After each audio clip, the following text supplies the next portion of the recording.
Hello Aquarius, Sun, Moon, Rising, and Venus signs. Kamusta kayo? Sana po'y nasa mabuti kayong kalagayan.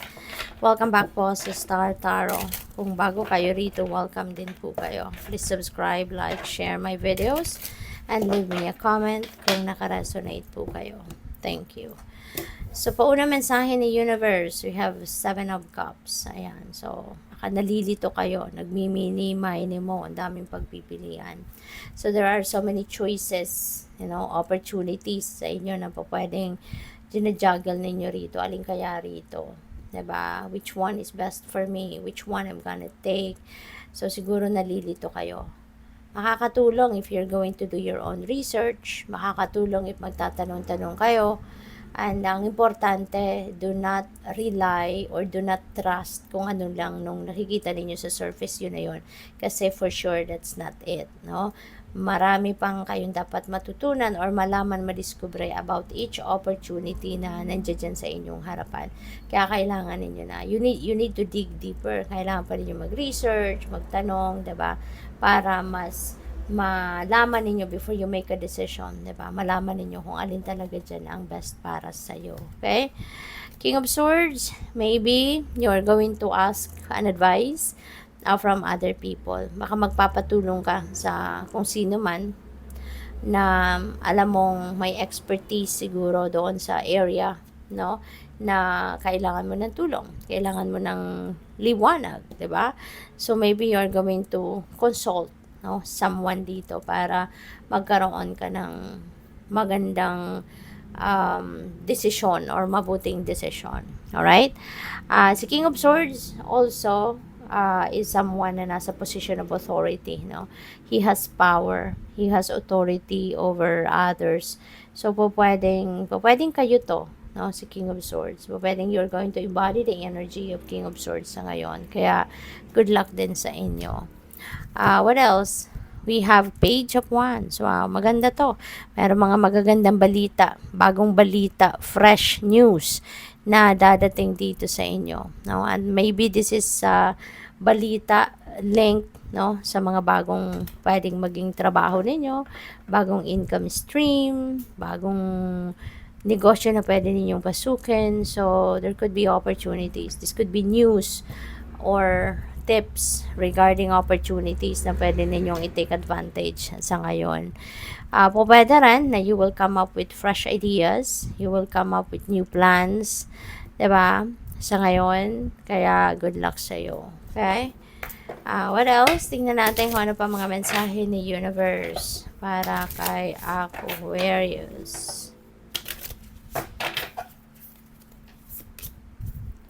Conclusions are within reach. Ayan, so malapit na. Malapit mo nang matapos kung ano man yung ginagawa mo. Maaaring meron kang, kumbaga, you will be super excited about something kasi kumbaga one step away ka na lang or one step forward na lang kailangan mo and you are going to accomplish whatever it is, no? Pwede rin na meron kang research, meron kang ginagawa, nagtatanong-tanong ka, and maybe malapit mo na tong mabuo, malapit mo nang mabuo yung puzzle, kumbaga, no? So, what else? We have You Are Good Enough. Napakaganda. Kasi, nire-remind kayo ng universe dito na you are good enough. Huwag mong pagdudahan ang inyong sarili. Huwag mong pagdudahan ang inyong mga capabilities. Huwag mong pagdudahan ang inyong mga kakayanan. Okay?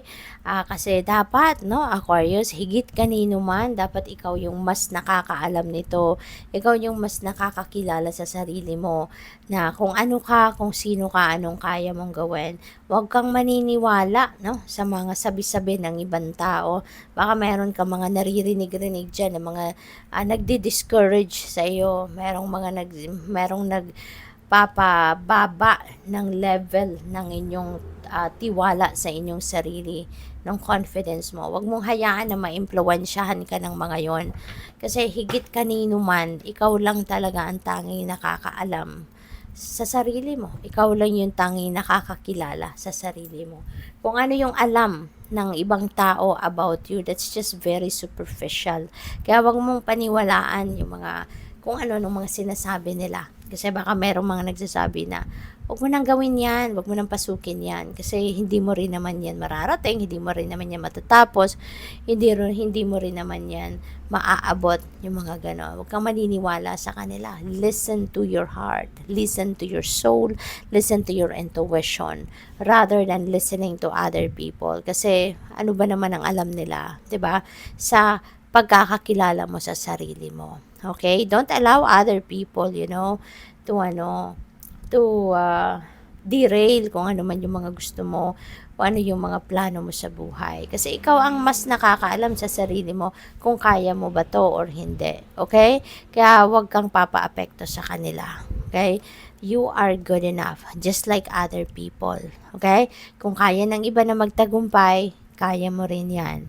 If you think, no, sa obserbasyon mo, napakagaling ng kung sino man, magiging ganun ka rin. No? If you are just going to work hard, if you are just going to focus on yourself, if you are going to focus on your talents, skills, and gifts, magiging kasing galing ka rin ng kung sino man, or maybe mas magaling ka pa sa kanya if you are only going to focus on yourself at kung ano mga kaya mong gawin. 'Di ba? Pero wag mong isipin na you are lesser of a person compared to other people. Kaya maaaring nakikita mo na, si Fulano nagtagumpay na, si Fulano successful na. 'Di ba? Kasi magaling siya eh. Ako, ganito lang ako, hindi ako ganon kagaling, 'di ba? So wag mong isipin na ganon. Hindi rin maganda na magko-compare tayo ng sarili natin sa iba because we are all unique, Aquarius. We are all unique from each other. Lahat tayo, may kanya-kanya tayong path na dinadaanan, may sarili-sarili tayong timing, may sarili-sarili tayong kakayanan. Okay? Hindi tayo exactly parehas ng kung sino man. Kaya hindi pwedeng, parang walang basehan na magkumpara tayo ng sarili natin sa iba or ikumpara natin ng iba sa sarili natin. We have our own unique path na dinadaanan sa buhay. Kanya-kanya tayo ng timing, kanya-kanya tayo ng galing. Okay? Kaya, this is a beautiful reminder para sa'yo.